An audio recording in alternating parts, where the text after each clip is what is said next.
Hoje quero falar-lhes sobre o tipo de oração que é o mais agradável ao Senhor. Entenda, nem todas as nossas orações bendizem o coração de Deus. Contudo, com a ajuda do Espírito Santo, quero crer que o que compartilharei com vocês aqui transformará sua vida de oração, de agora até que Jesus venha. Não tenho intenção de complicar a oração. Ela já foi muito complicada por bem-intencionados mestres que transformaram-na em fórmulas, estratégias e teatrismo. Alguns cristãos, literalmente, vestem botas de combate e uniformes para agir no papel de guerreiros da oração. Outros frequentam reuniões onde recebem guias de oração, folhetos que dizem como preencher as horas em que estarão lá. Não estou condenando nenhum deles, mas gostaria de mostrar-lhes o tipo de oração que eu acredito que agrade mais ao Senhor. Na realidade, o tipo de oração que mais agrada a Deus é muito simples e fácil de entender. É tão simples, na verdade, que uma criancinha pode orar de modo a agradá-lo. Inicio dizendo que acredito que a maioria dos cristãos deseja orar. Em um período de nosso caminhar com o Senhor, todos já oramos com consistência. Mas após um tempo, muitos crentes desistem e agora estão condenáveis por sua falta de oração. Os discípulos disseram a Jesus: Senhor, ensina-nos a orar. Lucas 11:1. Não o teriam pedido a menos que quisessem orar. E creio que a maior parte dos que leem esta mensagem gostariam muito de serem fiéis na oração, mas não sabem como. O problema é que simplesmente não compreendem o propósito da oração. E até que alcancem este propósito vital, nunca estarão aptos a manter uma vida de oração plena e significativa. Muitos cristãos oram só por um sentido de obrigação. Acham que oração é algo que eles devem fazer. Dizem a si próprios: as pessoas em torno de mim estão sempre orando. E o pastor sempre nos encoraja a isso. Além disto, a Bíblia pede oração. Então tenho de orar. É a vida cristã. Outros apenas oram quando bate uma tragédia e quando uma crise os arrasta. E não oram de novo enquanto outra dificuldade não surgir. Amados, a igreja jamais compreenderá a importância da oração até que nos apossemos desta verdade bíblica. A oração não serve só para o nosso próprio bem-estar ou alívio, mas para o deleite do Senhor. A menos que estes dois elementos estejam juntos, não teremos uma base sobre a qual construir uma vida de oração. Oração não é só para nosso benefício, mas para o deleite de nosso Deus. Não devemos só interceder pelas coisas que precisamos, mas pedir as coisas que Ele deseja. Os cristãos podem ser muito autocentralizadores e egoístas quando chega a hora de orar. Frequentemente vamos ao Senhor só para descarregar para Ele as nossas dificuldades e dores, para buscar suprimento de força para a próxima batalha. É claro, isto é bíblico. Somos convidados para ir confiadamente ao trono da graça de Deus para achar misericórdia e socorro em tempo de necessidade. Ele nos diz para lançar sobre ele toda a nossa ansiedade. Mas o nosso orar não está completo. Não será a prece que é a mais agradável ao Senhor, se não compreendermos a necessidade da parte de Deus. Onde buscamos alívio e ajuda do Senhor.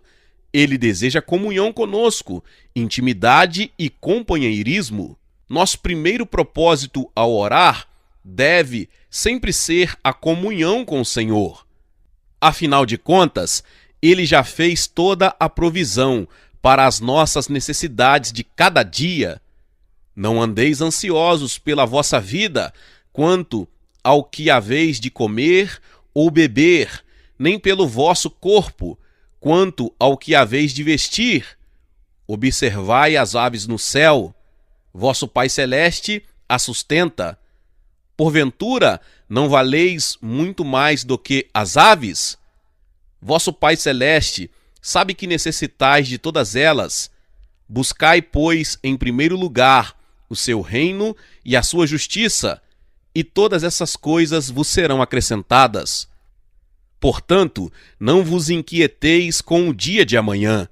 Mateus 6, do 25 ao 26 e 32 ao 34. Sabe o que tendes, porque Deus, o vosso Pai, sabe o de que tendes necessidade, antes que lhe o peçais. Versículo 8 de Mateus 6. Deus está nos dizendo: quando você vier à minha presença, concentre sua em me conhecer.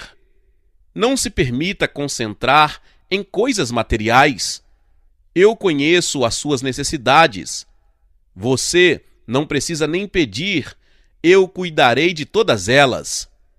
Simplesmente busque a mim. Gozemos nossa doce comunhão.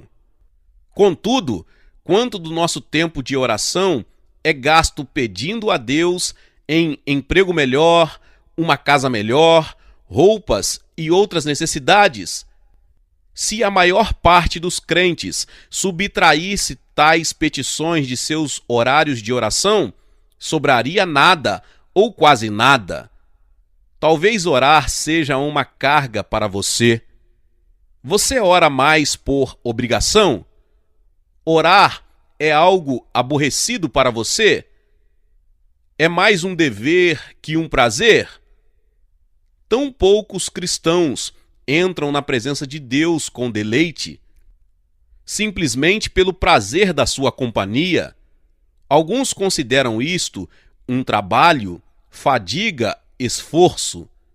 Contudo, quando temos uma conversa íntima com uma pessoa querida nossa aqui na terra, achamos isto trabalho? Não, é um prazer fazer isto. Se você tem um casamento feliz, você não considera como trabalho a intimidade que tem com o seu cônjuge. Quantos casamentos foram destruídos por um cônjuge que considerava a intimidade apenas um dever? Há uma geração de senhoras cristãs mais idosas que ensinou às suas filhas que intimidade com o esposo era apenas um dever dificultoso, uma carga.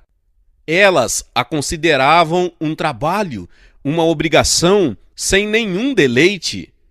Contudo, Cristo assemelha sua relação com o seu povo àquela do marido e esposa. E a Bíblia diz que Jesus se deleita em nós. O fato é que o prazer do marido em usufruir intimidade não é apenas simplesmente a satisfação de suas próprias necessidades. Não, o real prazer dele está na alegria de saber que sua esposa compartilha seu deleite. Ele diz em seu coração: ela realmente quer ficar comigo. Sou o primeiro no coração dela. Eu sou tudo para ela. Ela não reluta em privar de intimidade com ele. Não vê isto como um dever ou obrigação. Antes, ela deleita-se nele. E quando ele a busca, ela responde, buscando-o também, deleitando-se igualmente um no outro. Sabemos que o Senhor deleita-se no seu povo. A Bíblia nos diz: quão formosa e quão aprazível és, o amor em delícias, Cantares 7:6. E Davi diz: livrou-me, porque ele se agradou de mim, Salmo 18:19. Por que você imagina o Senhor com um exuberante deleite por seus filhos? Este é o quadro que a Escritura nos dá. Nosso Deus deleita-se em nós.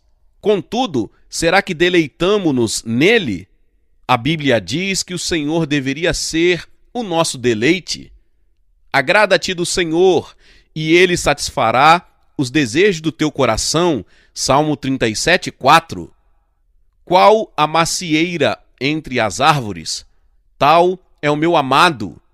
Desejo muito a sua sombra, e o seu fruto é doce ao meu paladar. Cantares 2:3. Agora, deleitar-se no Senhor não significa simplesmente ficar alegre ou feliz na presença dele. Perguntei ao Senhor o que significa a expressão deleitar-se. Ele respondeu: David, deleitar-se em mim significa simplesmente ser capaz de dizer: eu prefiro estar mais com Jesus do que qualquer outra pessoa na terra. Eu prefiro a companhia dele, até mesmo a companhia do meu cônjuge, minha família, amigos. Prefiro-o a todas as celebridades, líderes mundiais, pessoas famosas e mesmo grandes homens e mulheres de Deus. Prefiro gastar tempo com ele mais do que qualquer outra pessoa. Ele é o meu deleite. Também significa ser capaz de dizer: desejo ardentemente prender-me a ele, porque ele é o único capaz de satisfazer-me. Todos os outros me deixam vazios e não preenchidos. Ninguém senão Jesus pode tocar as minhas necessidades mais profundas e corro para ele sempre que posso. Na verdade, Jesus está aguardando-nos com todos os recursos, tudo o que necessitamos para conforto, força e poder. Mesmo assim, nós frequentemente ou assentamo-nos e remoemos pensamentos em sua presença ou disparamos um telefonema a um amigo tentando achar ajuda. Você imagina o que isso deve fazer em seu coração? Nosso deleite é algo que o Senhor reconhece em nós. Ele reconhece quando somos atraídos à sua presença.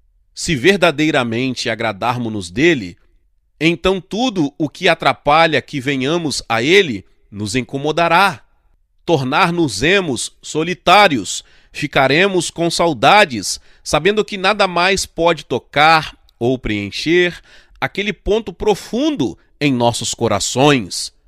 Nenhuma oração pode lhe ser inteiramente agradável até que esteja seguro de que vamos a ele porque o preferimos. Ele quer saber disto acima de tudo mais. Ir ao Senhor com deleite não significa que não podemos ir a ele com tristeza e aflição. Guarde em mente a minha definição de deleitar-se no Senhor, ou seja, preferir estar com ele acima de todos os outros. Isto traz novo significado aos nossos momentos de tristeza, depressão, pesar, confusão. Para quem corremos em tais momentos? A companhia de quem preferimos nestas ocasiões? Ana é um exemplo de uma mulher que vinha diariamente à presença do Senhor. Veio ao templo com o coração entristecido, chorando, com o espírito aflito. Com a amargura de alma, orou ao Senhor e chorou abundantemente. 1 Samuel 1:10. Ana dividia o seu esposo com outra pessoa, Penina, que havia dado à luz a várias crianças. Ana havia permanecido estéril e Penina atormentava-a dia e noite. A Escritura diz que esta mulher provocava Ana excessivamente, no versículo 6 diz isso, tornando infeliz a vida desta. Ana, porém, era profundamente amada por seu esposo, mas nem mesmo ele conseguia confortar ou diminuir as mágoas dela, ele disse a ela: não te sou eu melhor do que 10 filhos? Versículo 8. Mas Ana deve ter pensado: você não compreende? Tenho uma necessidade de que você não pode preencher. Então Ana permaneceu diante do altar chorando, entristecida, com profundos gemidos de espírito. Testificou a Eli, o sacerdote: eu sou mulher atribulada de espírito, venho derramando a minha alma perante o Senhor, porque pelo excesso de minha ansiedade e da minha aflição é que tenho falado até agora. Versículos 15 e 16. Ana não temeu dirigir-se à presença do Senhor com tristeza. O fato é que em sua tristeza ela preferiu a companhia dele. Contudo, muitos crentes hoje simplesmente não vêm à presença de Deus porque estão tristes, derrotados, chorosos, arruinados, atravessando provações. Eles dizem, em resumo: não quero ofender a Deus chegando a Ele de maneira que eu estou. Esperarei o dia em que estiver feliz e alegre para chegar à sua presença. Estamos habituados a chegar ao Senhor em grupo louvando, com um bater de palmas, cheios de alegria. Mas este registro de Ana torna claro que devemos chegar a Ele mesmo em nossos momentos mais tristes. E à medida que Ana mantinha íntima oração com o Senhor, Ele trouxe paz àquele coração. Assim, a mulher se foi em seu caminho e comeu, e o seu semblante já não era triste. Versículo 18. Esta passagem diz: não esconda-se do Senhor, não fuja, corra direto para a sua presença e derrame todo o seu choro diante dele. Diga-lhe tudo o que você tem atravessado. Permita que ele receba toda a sua tristeza. Mesmo assim, todos tendemos a escolher-nos em relação ao Senhor durante nossos períodos de tristeza. Recentemente, eu tive um período de tristeza inexplicável. Não havia razão nenhuma para isto. Foi uma daquelas épocas difíceis que eu não podia entender. Hesitei então, uma manhã, em começar a orar pensando: esperarei até a noite, aí então vou ter o meu tempo particular com o Senhor. Mas o Espírito Santo apressou-se a buscar o livro de Neemias. Ao ler o capítulo 2, vi algo que não houvera visto anteriormente. O capítulo contém uma história encorajadora a todos que vão até o Senhor com um coração pesaroso. Neemias era o copeiro do rei Artaxerxes. Experimentava os vinhos antes que fossem trazidos à mesa real, assegurando-se de que estes não estavam envenenados. Com o tempo, Neemias tornou-se servo de confiança do rei. Bem, Neemias havia recebido o relato de seu irmão Hanani de que Jerusalém estava em ruínas. A população havia sido dizimada, o povo estava sob terrível sofrimento e as condições piorando a cada dia. Isto cortou o coração de Neemias. Ele amava Judá e Jerusalém, e a dor e a tristeza começaram a apertá-lo. A Escritura diz: uma vez posto o vinho diante dele, o rei, eu o tomei para oferecer, e lhe o dei. Ora, eu nunca antes estivera triste diante dele. O rei me disse: por que está triste o teu rosto, se não estás doente? Tem de ser tristeza do coração. Então temi sobremaneira. Neemias 2, 1 e 2. É preciso compreender. As pessoas eram proibidas de chegar à presença do rei com tristeza, especialmente se fossem servos da corte. Neemias sabia que isto poderia custar a sua cabeça e estava terrivelmente amedrontado. Mas o rei foi movido de compaixão ao ver a dor de Neemias. A Escritura diz que ele concedeu uma folga de trabalho ao seu servo acabrunhado. Também concedeu-lhe crédito, abrindo-lhe o tesouro real. Neemias recebeu então do rei o desejo do seu coração, permissão de ir a Jerusalém a fim de reconstruir o templo e as muralhas da cidade. Aqui está o meu ponto. Se foi possível a Neemias ir à presença de um rei pagão com a fisionomia entristecida e pesarosa, e mesmo assim ser agradecido, receber compaixão e bênçãos além da imaginação, quanto mais irá o Rei Jesus mostrar compaixão a cada de seus filhos em nossas tristezas, levando nossas cargas e suprindo a nossa necessidade? Poderia um rei pagão mostrar mais misericórdia a um servo infelicitado do que o nosso todo misericordioso Salvador e Rei? Talvez neste ponto você esteja confiante de que ama o Senhor e deleita-se nele. Aprendeu a correr para ele só pelo prazer da sua companhia, e nos maravilhosos períodos de intimidade juntos, ele esvazia todas as suas cargas e inunda sua alma com paz, alegria, certeza do seu amor. Mas será este o propósito final da oração? Será o de dar-nos êxtase, conceder-nos repouso e paz? Não, há muito mais quanto a orar de modo que seja agradável a Deus. Se vamos orar de maneira a agradar ao Senhor, devemos aprender a orar do começo ao fim. Orar do começo ao fim é um termo cunhado pelos primeiros pentecostais. Para alguns, significa simplesmente manter-se de joelhos até que a você fosse assegurado que já tivera uma resposta de Deus. Para outros, significava voltar continuamente para o Senhor até que se tivesse a resposta nas mãos. Isto era também chamado perseverar em oração.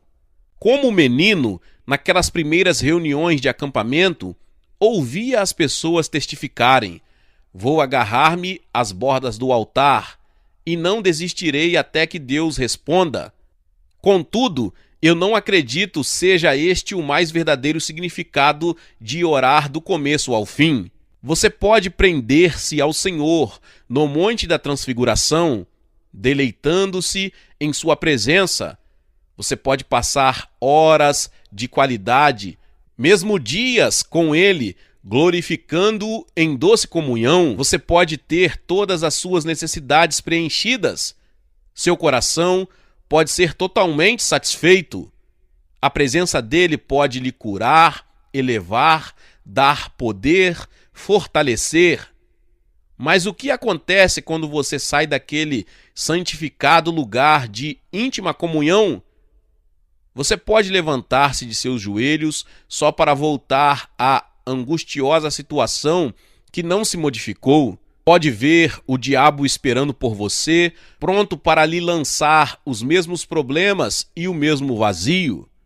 Eu lhe pergunto, de que vale receber a glória sobre o monte se ela não vai perdurar até o fim de sua batalha? Deixe-me explicar o que creio significa orar do começo ao fim.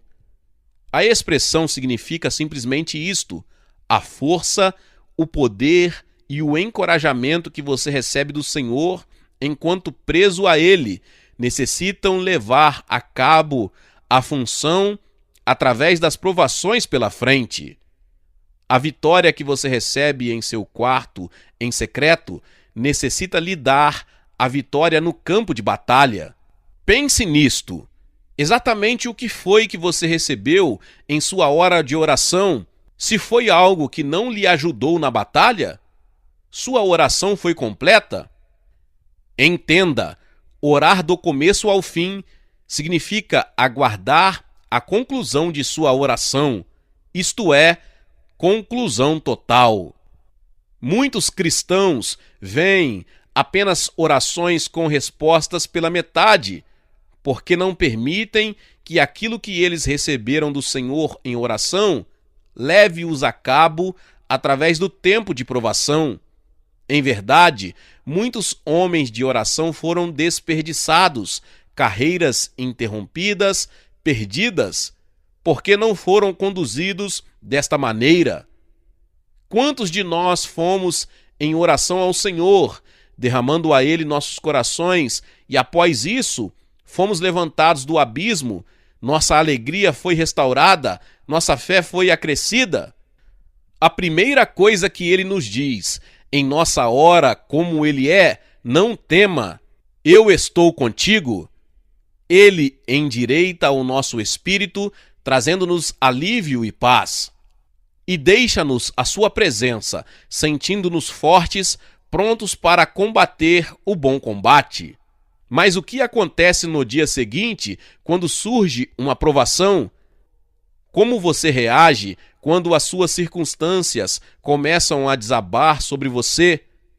Será que você é aniquilado em seguida? Muitos de nós desencorajamo-nos quando as nossas circunstâncias não mudam após muita oração. Nós cremos em Deus por uma mudança e, na verdade, muitas vezes Ele opera uma mudança. Mas nas vezes em que não o faz, nós frequentemente descemos da maravilhosa experiência do topo do monte direto para dentro da batalha e falhamos pobremente. Amados, a oração não terminou, não é uma oração completa, enquanto ela não lhe cuida e conduz até o outro lado da sua luta. Não oramos do começo ao fim, enquanto não vivenciarmos do começo ao fim, ou seja, enquanto não superarmos as nossas lutas a partir da força que recebemos na presença de Deus. Deus plenamente deseja aquilo que Ele nos concede em oração. Amplamente nos supra com tudo de que necessitamos para a nossa batalha. Ele deseja dar-nos algo poderoso o suficiente para estarmos ajudados por Ele em qualquer situação. Deseja colocar-nos acima da batalha. Devo confessar, é bem aqui onde eu mais falho na oração. Tenho conhecido e experimentado o êxtase da intimidade com o meu Senhor. Ele transformou-se no meu deleite. Sei o que é correr para Ele com peso, dor, com as lágrimas descendo e experimentar o seu impressionante toque, enchendo-me com paz e alívio. Mas quando enfrento a próxima provação ou crise que chega, parece que toda a minha paz e alegria se evaporam. Descubro que ainda não orei do começo ao fim. Isto já aconteceu com você? Talvez você tenha ido à igreja e tenha sido abençoado, deixando o santuário com um sentido de poder e unção. Porém, quando chegou em casa, começou a discussão com o cônjuge. Aí você foi trabalhar na segunda-feira e tudo deu errado. Aonde, naquele momento, estava a alegria, a paz e o descanso que você recebeu por estar na presença do Senhor há tão pouco tempo? A sua oração não foi feita do começo ao fim. Em algum momento, entre a glória e a crise, perdemos tudo o que ganhamos durante nossa intimidade com o Senhor. Então, como conservar isto? O que podemos fazer para ver a nossa oração operar do começo ao fim, levando-nos a uma conclusão triunfante? Tenho orado sobre isto continuamente por causa dos muitos cristãos em todo lugar que estão sofrendo tão profundamente. Nosso ministério recebe entre 30 mil a 40 mil cartas por mês de nossos leitores e nunca ouvi tanto a respeito da dor que tenho lido nestas cartas.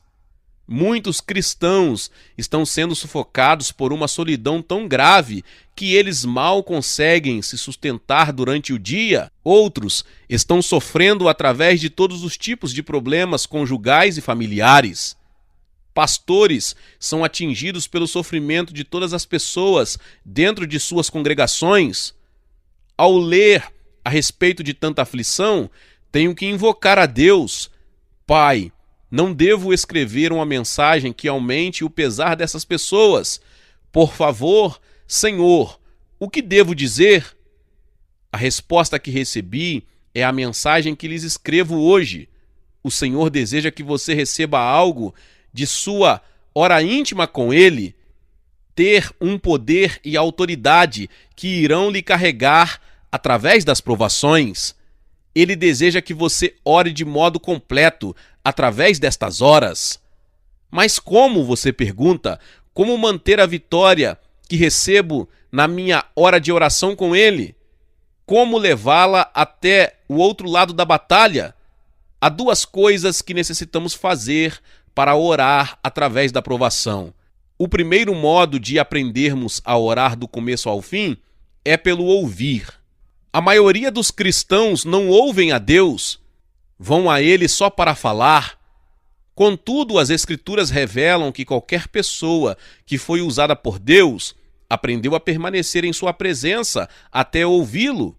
A Escritura deixa claro que o Senhor quer falar com cada um de nós. Quando te desviares para a direita e quando te desviares para a esquerda, os teus ouvidos ouvirão atrás de mim uma palavra dizendo: este é o caminho, andai por ele. Isaías 30, 21. Soube no caso de uma garotinha que estava morrendo de leucemia. Ao achegar-se à porta da morte, ela lutou contra o pensamento de morrer. Mas uma manhã, quando sua mãe entrou no seu quarto, a menina estava toda brilhante e feliz. O que aconteceu contigo? Perguntou a mãe. A garotinha respondeu: um anjo veio e disse-me que eu vou viajar. Deus veio, pegou minha mão e andou comigo pelo um belo jardim. Ele me disse: amanhã você virá para aqui, para ficar comigo. Deus falou àquela menina e tirou toda a dor e o medo de seu coração. Ao partir para estar com ele no dia seguinte, ela tinha paz total. Diga-me, quando você está em intimidade com Jesus, você recebe direção dele como esta? Ele lhe diz o que fazer e quando e como fazê-lo?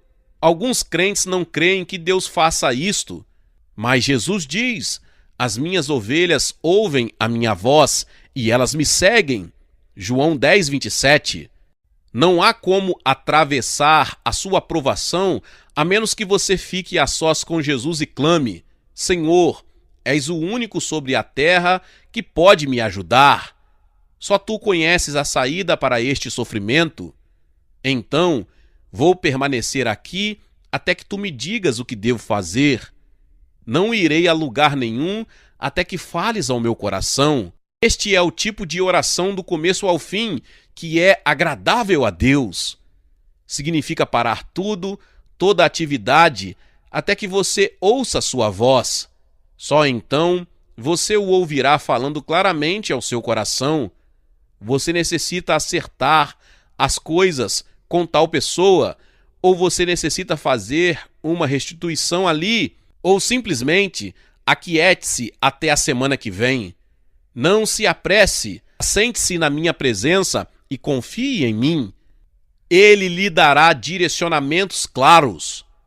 Porém, algo mais é ainda necessário para que nossas orações possam ir de um lado ao outro através de nossas provações que virão, para tornar nossas orações completas.